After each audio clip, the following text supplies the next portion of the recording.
जब हम इतिहास की सबसे डरावनी और ताकतवर हस्तियों की बात करते हैं तो चंगेज खान का नाम सबसे पहले आता है। वो इंसान जिसने चीन से लेकर यूरोप तक हजारों मील फैले इलाके को रौंद डाला।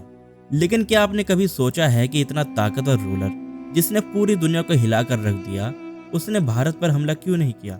इसके पीछे बहुत से कारण हैं जिसे आज की इस वीडियो में हम जानने की कोशिश करेंगे कि चंगेज खान ने इंडिया पर कभी हमला क्यों नहीं किया। लेकिन इसके लिए आपको वीडियो पूरा देखना होगा।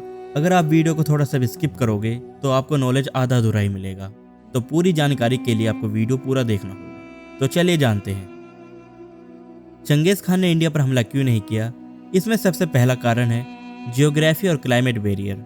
चंगेज खान की सबसे बड़ी ताकत थी उसकी कैवेलरी, यानी घोड़े पर लड़ने वाले सैनिक। वो खुले मैदानों में तूफान की तरह टूट पड़ते, लेकिन भारत उनके लिए वैसा इलाका नहीं था। यहाँ घने जंगल थे, ऊंचे ऊंचे पहाड़, नदियाँ और बरसात का मौसम। मंगोल घोड़ों को यहाँ का गर्म और उमस भरा मौसम बिल्कुल रास नहीं आता। यानी कि चंगेज खान की सबसे बड़ी ताकत उसका घुड़सवार दस्ता भारत की जमीन पर बेकार साबित हो सकता था। पहली यही वजह है कि भारत के गर्म मौसम की वजह से चंगेज खान ने इंडिया पर हमला नहीं किया। दूसरा कारण है इकोनॉमिक और पॉलिटिकल रीजन। चंगेज खान एक समझदार योद्धा था। वो हमेशा उन जगहों पर ध्यान देता जहाँ से उसे सबसे ज़्यादा फायदा मिलता। उसका असली टारगेट था सिल्क रोड पर कंट्रोल। ये वो ट्रेड रूट था जहाँ से चाइना से लेकर यूरोप तक सोना, चांदी, रेशम और मसाले जाते थे।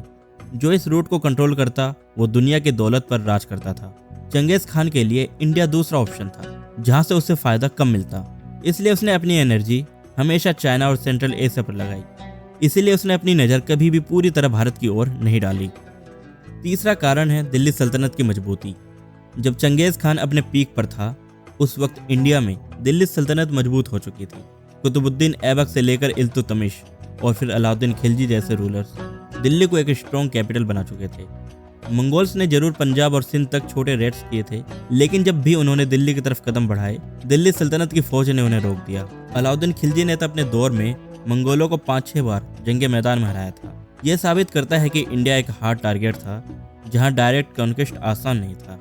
चंगेज खान कभी भी उन जगहों पर हमला नहीं करता था जहां से उसे बहुत बड़ा नुकसान उठाना पड़ सकता हो। वो हमेशा आसान और फायदेमंद जगह को चुनता। भारत उसके लिए एक रिस्क था, अजनबी इलाका, स्ट्रॉन्ग ओपोनेंट्स और गर्म मौसम। इसलिए उसने भारत में हमला करने का सपना ही छोड़ दिया। एक वजह यह भी है कि चंगेज खान की जिंदगी का बड़ा हिस्सा चीन और ईरान को जीतने में चला गया।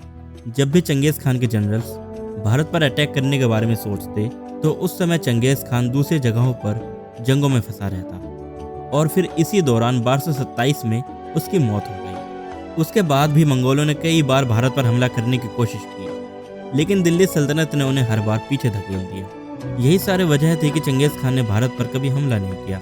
यहाँ की जमीन और मौसम उसके लायक नहीं थी। दिल्ली सल्तनत मजबूत थी और उसका असली मकसद चीन और सेंट्रल एशिया को फतह करना था।